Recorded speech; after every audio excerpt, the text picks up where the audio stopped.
Би било добро и најдобро кога би било се така, но не е така. Демостен. Глава 7. По 2 месеца војување низ Тракија, кралот Филип се врати во Пела овенчан со слава. Но на прагот од дворот го дочека подбивната смеја на кралицата Олимпијада. Голема слава стекна, бркаше низ Тракија варвари. Нивното бегање нас повеќе ве замори. Тој не беше војна, туку бркање дивјаци. Смешно. Ако ти е смешно, смеј се. И врати кралот Филип и уште уморен од долгиот пат, во оклоп и со шлем на главата отиде да го види наследникот на својот престол. Дедото на кралот Филип се викаше Александар. Беше силен војник и поетот Пиндар го славеше во своите стихови. Истото име, Александар, го доби и Филиповиот наследник на престолот. Наведнувајќи се над лулката, таткото, благ и полн со гордост, се загледа во лицето на детето. Гугајќи, малечкото со руса коса се смееше на блескавиот шлем и густата брада и мустаки. Истиот ден, Филип дозна дека Олимпијада ја ставила во затвор јавната жена, некогашна негова љубовница Филина, со која кралот имаше вомрачно дете, полуидиотот Ариде. Исто така дозна дека лекарот Филтон е продаден во робство заедно со Проклеса, атлетот од Теба, дека детето на лекарот се изгубило, а жената побегнала без трага. 4 коњушари лежаа в затвор поради бегството на нивниот другар Диота. Со гнасење, Филип ги прими овие вести и веднаш слезе во подрумите. Клучарот Калва пак беше на нозе. Гледајќи го пијани со бабуњосано лице, кралот му удри в слави на неколку тупаници и го потера пред себе да ги отвори вратите од келиите. Од големата келија излегува на светлината на денот како сиништата слабите жени. Филип целиот се беше посветил на грижите околу војската, војните вежби и дисциплината. Политичките сплетки и планови за воен поход го натераа наполно да ги запостави мрачните страсти и лудечките постапки на својата жена.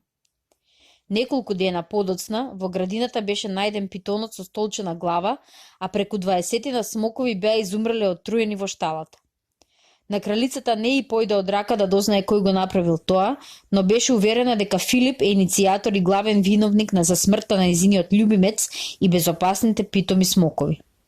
Поради тоа, Олимпијада, држејќи се за жртвеникот, му се заколна на Зевса дека страшно ќе му се одмазни на кралот.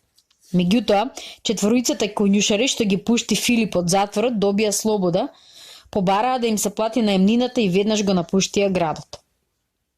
Во тоа време, во цела Македонија се повеќе се спомнуваше името на говорникот Демостен, син на Демостена.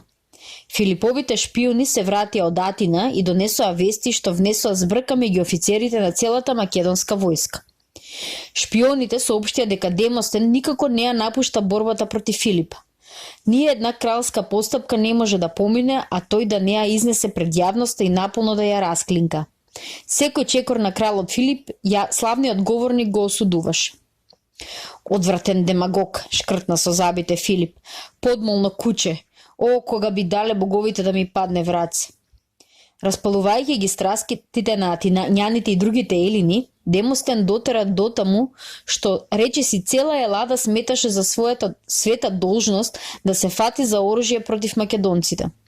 Есхин, Хиперит и Филократ, приврзаници на кралот Филип, попусто се трудеа атинската јавност да ја одвратат од Демостена. Кралските офицери вртеа со главите и се сомневаа, зашто им се чинеше дека лесно нема да излезат накрај со елинските војници ако се сите други против нив. Поради тоа почнаа да губат трпеливост. На соборот што го свика Филип со офицерите на гардата кралска придружба, речиси сите дојдоа пијани. Пцуејќи со цел глас, почнаа да настојуваат кај кралот веднаш да ги поведе на Елада. Да ги нападнеме пред да не нападнат тие, прв викна Пердика. Половината Елада треба да се стави под меч. Почна да ги врти очите Даох Тесалицата. Клеандар, Дикеарх, Касандар, Аминта, Клитандар и многу други упорно почнаа да навалуваат на Филипа да не губи време, туку веднаш да почне војна. Единствено Перменион, офицер кој најмногу го ценеше кралот, мирно и разумно рече: не треба да се истрчува пред настаните, да пуштиме времето да го каже својот збор. И Филип пушти времето да проговори. 2 години едно по друго во Македонија беше суша. Изгорените посеви не им даваа храна на селаните ни до првиот снег, а од минатите родни години не беше останало речиси ништо. Војниците од гардата кралска придружба, собирајќи го данокот што им го определи кралот Филип на селаните, земаа повеќе за себе отколку за државните амбари. Луѓето и жените се тувкаа со загледани лица. Мрамореа и гледаа во небото низ без облаци, шепотејќи клетви наменити за кралицата Олимпијада. Таа е несреќа за целиот народ, зборуваа. Откако ја доведе како невеста кралот од Депир, суша не толчи. Старите луѓе тврдат дека таа е Асли, сестра на божицата Хеката. Близу до градот Пела имаше едно селце, помало од другите, во шумовита дупка, со се на се 30 на куќи направени од праки излепени со кал. Сиромавиот селанец Клеомен, некогашен коњушот во дворот на Филипа, беше собственик на едно нивче. Неколтите негови овци и кози штипкаа покрај дупката и сушена трева и суви лиси. Стариот Клеомен и неговата жена Фрија по некогаш во родните години имаа доволно за живење, а сега со солзи во очите издивнувајќи ја гледаа сушената нива над куќата. Приквечер доаѓаа мажи и жени да ги посетат Клемеона и Фрија, седеа по камењето околу огинот во двориштето и разговараа. Сите тие со почит го слушаа бившиот кралски коњушар, убедени дека тој знае многу повеќе од сите луѓе во селото. Седејќи околу огнот по варварски обичај, селаните гледаа како високиот пламен го цепи мракот и фрла надалеко светлосни ленти. Откако изгоре храмот на Артемида во Ефес, селаните беа убедени дека светот ќе го снајде големо зно. Загрижено кимаа со главите и воздигнуваа зборувајќи. Ке пропадне светот, а и ние со него. Но времето минуваше, а ништо особено не се случуваше. Сепак стариот Клеомен и неговата жена упорно тврдеа дека пропаста на светот е блиску. Суеверните селани ги начулуваа ушите и фаќаа се што некој чул или дознал од разни пророци и предвидувачи, прераскажуваа најбезначени и произволни вести и додаваа и китеа. Една вечер, седејќи пред вратата во двориштето на стариот Клеомен, селаните со отворени усти и ококорени погледи ја слушаа една жена како раскажува дека некоја момче од Фокида видело кола натоварена со камења како сама без запрега оди нагоре. Кола без запрега? Сама, се чудеа луѓето и жените. Сама, вели, без запрега оди нагоре, натоварена со камења. Па каде отиде? Праша еден старец уплашено. Право кон Делфите, кон пророштвото. Селаните почнаа да се загледуваат и да ја допираат со раце земјата. Луѓе, ние пропаднавме, извика една жена. Во колата без запрега се вози чумата. Чумата? Сите занемеа од страв. Низ превезот на чадот, осветлени со долги пламенчиња, и луѓето личеа на сеништа. На исток, за дридот се појави полна месечина и полека заплива по ведрото небо. Во глоговите џбунови и дупки почна да завива гладен волк. Лаењето на пците зачести во селото. А камењата? Наеднаш праша еден мустаке селанец. Какви камења? Па тие на колата. Луѓе, што значат тие камења на колата? Праша еден мустаке селанец. Прашањето остана без одговор. Најпосле некој се обрна на таа жена. Зарем тоа момче токму камења видело на колата? Камења, брате, со своите очи ги видело. Во ноќ, по темница. Ноќе? Ама била месечина. Повторно сите занемеа. Клеомене, што мислиш ти? Праша еден старец. Знаеш ли нешто за тоа? Клеомен, мешкајќи го огнот, со шепот одговори. Знам, а знаете и вие, но подобро е да не зборуваме за тоа. Луѓето и жените почнаа да се искашлуваат. Го гледаа Клеомена, очекувајќи одговор, макар што никој не го повтори прашањето. Бившиот коњушар ги фати сите со поглед и нагласувајќи го секој збор проговори. Тие се гробови. Секој камен представува по еден гроб. Градот Пела, Македонија и Елада и целиот свет ќе пропадне. Страв ги опфати сите. Една жена со трепелив глас плаша. А кога ќе биде тоа? Кога? Ги собра вегите Клеомен. Веројатно скоро, зашто многу знаци го покажуваат тоа. Од Мала Азија преку Босфор преминуваат во Тракија луѓе со кучешки глави и лаат. Лаат! Лаат! Ох, ќе изумреме од глад, ќе изумреме, не може да биде поинаку. Кралицата Олимпијада е заточеник на злото, таа е виновна, би требало да се запали. Завикаа на глас селаните. Клеомен заклима со главата и додаде: Гладот ќе ја почне жетвата, а чумата ќе ја заврши. Полната месечина, пливајќи благо како лагја, беше се кренала високо на небото. Незината светлина ја осветли шумата, џбуновите, големата дупка со земја со црвеникава боја и покривите по селото. Луѓето и жените по неколку во група си отидоа по своите куќи, сите гледајќи в земја и држејќи ги раците за појас. Огнот во Клеоменовото огниште гаснеше. Коњушерот и неговата жена се приготвуваа да одат на спиење. Одеднаш старецот се тргна. Чу коњски топот. Некој се приближуваше кон неговата куќа. Набра го, коњаникот стаса, слези и го врза коњот за оградата.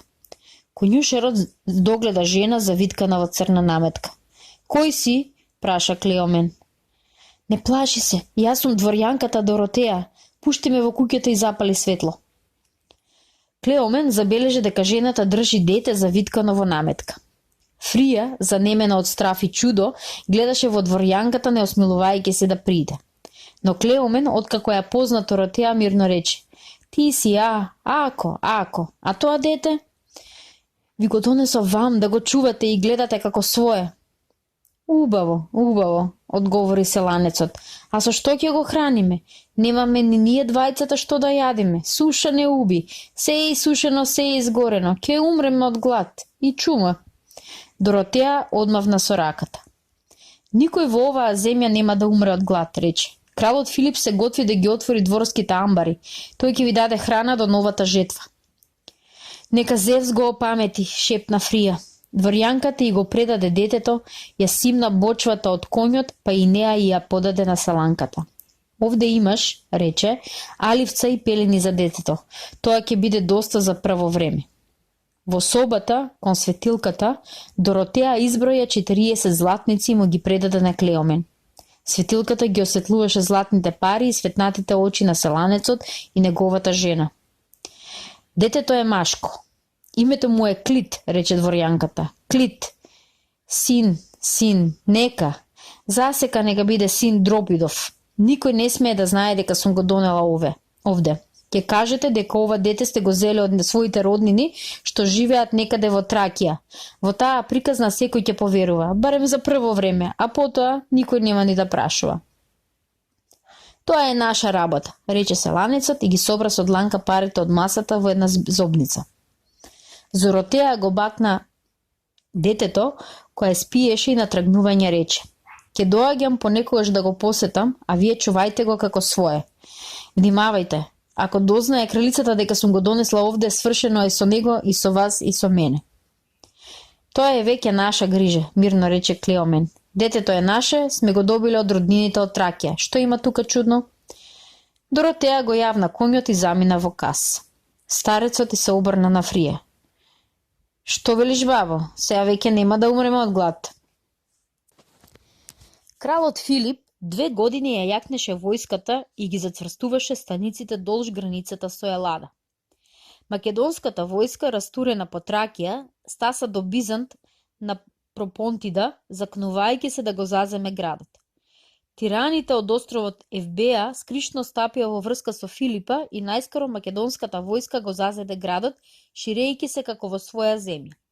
Граѓаните на Перинт во очајување испраќаа гласници во Атина барајќи помош, зашто четите на Филипа, уништувајќи се пред себе, го загрозија и самиот град. Истакнатите државници во Атина почнаа да се прашуваат до каде ќе оди Филиповата дрскост. И еден ден во градот Пела стасаа нивните пратеници. Изненадувањето беше големо, зашто групата од 10 пратеници ја предводеше Демосте. Кралот Филип својски ги нагоси пратениците, трудејќи се што повеќе да ги усвои за себе есхиновите и филократовите приврзаници, не штедејќи убави зборови и ласкања. Кралот ги придоби сите пратеници освен двајца. По обемната гозба, пратениците со пехар добро вино почнаа да го фалат Филипа. Тој е говорник како што не видел светот, воодушевено рече еден. Демостен се насмеа. Секој софист е достоен за таква пофелба. Другите уште повоодушевени извикаа: "Кралот е најдобар човек." "Вистина е," потврди Демостен, "да е жена би имал причина да се гордее." Кога почнаа да реагираат, Филип одржа говор со тон на човек кој се лути што го набедуваат невин, па е принуден да се брани. "Не знам, Атињани, каква неволја ве натерала од мене со сила да направите непријата.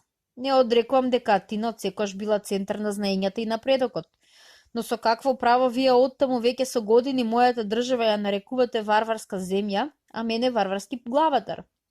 Ово истиот Демостен, вашиот главатар, ме вика опасен водич и се гади од мене како да сум шуга во куќе.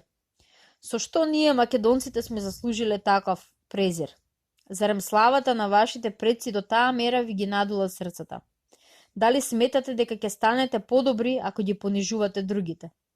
На моите добри намери одговарате со клевати, а на сметка на моите далекосежни планови правите шеги. Кај вас се појавила некаква гордост што ви пречи да расудувате како паметни луѓе. Зарем сте ги заборавиле Темиостокла и Пердикла, да се тие живи денеска меѓу елините и македонците би цветало пријателство и љубов, а демагозите не би имале прв збор. Ниеден од нив не би се спосомневал дека кралот Филип има добри намери спрема елините. Но славата и успесите на предците ви ги отапале чувствата за здраво расудување и ви заслепиле до таа мера што не гледате дека ви се нуди тоа што со своите постапки не го заслужувате. Ми приговарате што подготвувам голема војска и што се вооружувам, а зарем тоа истото не го правите и вие и вашите сојузници тебанци, за кои од секогаш сте зборувале дека се закоравени и глупави, а сепак многу добро знаете дека тоа не е вистина. Во незгодата, која се ја создадовте сами, сте се сетили на нив, а тоа не поради тоа што ви прираснале за срце, туку затоа што имаат војска која се бори добро. Сте ги придобиле за себе и ги наговарате со војската да влезат во Македонија, да ја заземат и уништат, како да спиеме ние овде. Запомнете, Атињани, кралот Филип не е непријател ни ваш, ни на тебанците, ниту на која било друга елинска држава. А ако е збор за непријателство, вие сте тие што го создадовте и кои непрестано го распалувате. Точно е дека кралот Филип приготвува голема војска, зашто кралот Филип има намера да нападне на јакото Персиско царство и да се одмазди за неправдите кои ви се нанесени на два пати. Ете, атински пратеници, го слушнавте мојот збор, ви ги изнесев моите намери и ви повикувам и вас и сите елински држави да стапите во сојуз со мене и со заеднички сили да го нападнеме Персиското царство. Да го скршиме, да го заземеме и во него да фрлиме семе од елинската култура. Ви нудам мир и сојуз, а не непријателство. Така е добро и така е најдобро. Би било и добро и најдобро кога би било така, но не е така, потврди Демостен. Пратениците, особено осхиновите преврзаници, воодушевени и со зажарени очи од возбуда и восхитување го изслушаа Филиповиот говор. Демостеновото вмешување им се чинеше бесмислено и глупо. Револтирани, тие беа готови на својот водеж да му невозможат да му одговори на кралот.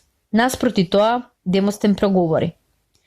Кралу Филипе, неки е чест на твојата земја на Македонското царство. Ние од тебе не бараме ништо. Ниту си ни потребен како пријател, ниту ние од тебе создаваме непријател, зашто тоа ти сам си го сторил. Твојата војска стои под оружје на границите на Елада, готова секој момент да влезе во нашата земја. Се разбира, ти нагласуваш ако дојде до тоа да влезеш во Елада, дека ќе влезеш како наш пријател.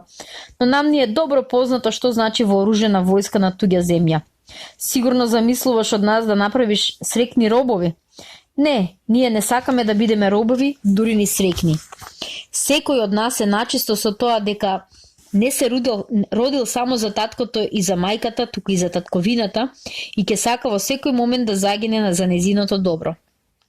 Повеќе сакаме да поднесеме и најтешки маки, отколку да гледаме како нашата татковина робува и нанесува насилства и страмови. Убаво рече дека Атина е центар на знаењата и напредокот, но кралу Филипе си заборавил да спомниш дека тој град давал исто така и добри восководители и херои. Се согласувам со тебе дека е штета што денес не живее Темистокле. Тогаш сите елени би били и сложни и никому не би му дозволиле неказнето да привлекува војска кон нивните граници. Пред борбата кај Саламина, Темистокле нареди се живо од Атина да се повлече на тој остров. Само еден се осмоли да приговори на таа наредба и беше каменуван. И него, и неговата жена народот ги засипа со камења. Толкава беше верата во атинските граѓани во својот водич. Навистина, голема е штета што и сега немаме еден таков Темистокле. Зборуваш за добрите намери и својата наклонност кон нас, а твоите 4 јуришаат на грановите Бизант и Перинт. Твојата војска го зазеде островот Еубеја. Сметеш ли дека ние во Атина мирно ќе гледаме како македонците го иноштуваат нашите сојузници? Повлечи ги своите трупи од окупираните градови, од островот Еубеја и од нашите граници, па тогаш можеме да зборуваме за пријателство. Во спротивен случај, ќе собереме војска и спремни ќе те дочекаме и тебе и секој друг кој работи како тебе. На собирот едно време завладеа тишина. Тогаш неколку пратеници и есхинови приврзаници со сета жестина го нападнаа Демостена, нарекувајќи го пакосен демагог. Други го зедоа во одбрана својот водич и вивна кавка. Филип благонаклонно се смееше. Изгледаше дека нему, како на домаќин, и не му останува ништо друго во ваков случај, туку да жали што меѓу атинските пратеници се родила кавка. Демостен, преблегдувајќи и задржувајќи го гневот, рече: Кралу Филипе, не замерувај ми на моите другари, меѓу нив има и такви што се првпат пратеници, па не го знаат редот. Освен тоа, дома пред тргнување се приготвени против мене. Нивната лоша волја остава лош впечаток и тебе ти дава повод да се смееш. Сепак, тврдам дека и тие, секој на свој начин ја сакаат татковината. Зборовите што ги изговорив пред малку, ти си единствен овде што ги разбра како што треба. Се плашам дека кога ќе дојде дотаму да ги разберат и моите другари, ќе биде за нас доцна. Да, ние се разбираме, потврди Филип смејќи се. Вие, атињаните, умеете сладко да се насмеете и себе и други. Тоа е ваша добротел што ја ценам над се. Пратениците, срдично испратени, го напуштија градот Прела, не свршувајќи ништо.